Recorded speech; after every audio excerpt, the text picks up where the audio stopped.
Hey everyone, so I got a lot of requests from people out there who want to see the proper technique to shucking a pineapple, and I know that sounds a little silly, but there are people out there who just haven't had a chance to do it before, and it's kind of intimidating once you get started with it. So I thought I'd make a really quick video, just give you the very basics.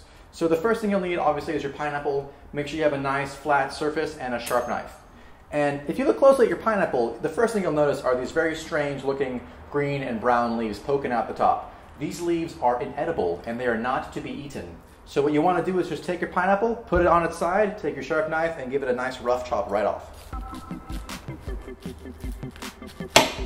And while you're at it, just go ahead and turn your pineapple over and cut the bottom off too.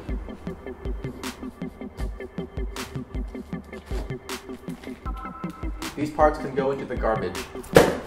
And when you're done with that, just take your pineapple and turn it upright. And the way to cut this properly is to take your knife and just let it go glide right down the curvature of the pineapple down to the other end of it.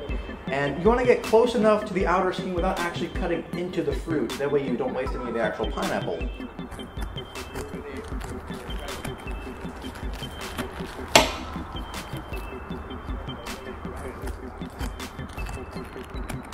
And keep in mind, this husk is inedible and is not to be eaten. Now, as you're cutting through your pineapple husk, you're going to see these little brown spikes coming out of the pineapple's body.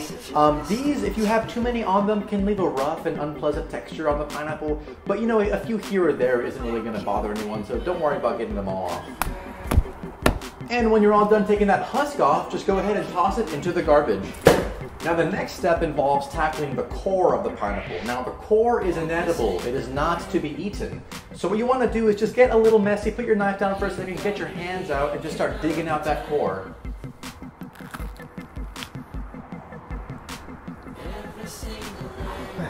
Just go ahead and pull all the insides out. No good. Now, a lot of people like to take this core and put it on ham or put it in a stir fry. I think that's pretty gross, so I'm just going to go ahead and take it and throw it in the old garbage. Okay, and now that the core is nice and cleaned out, we can do the last step of the process. So just go ahead and slide your hand into the pineapple and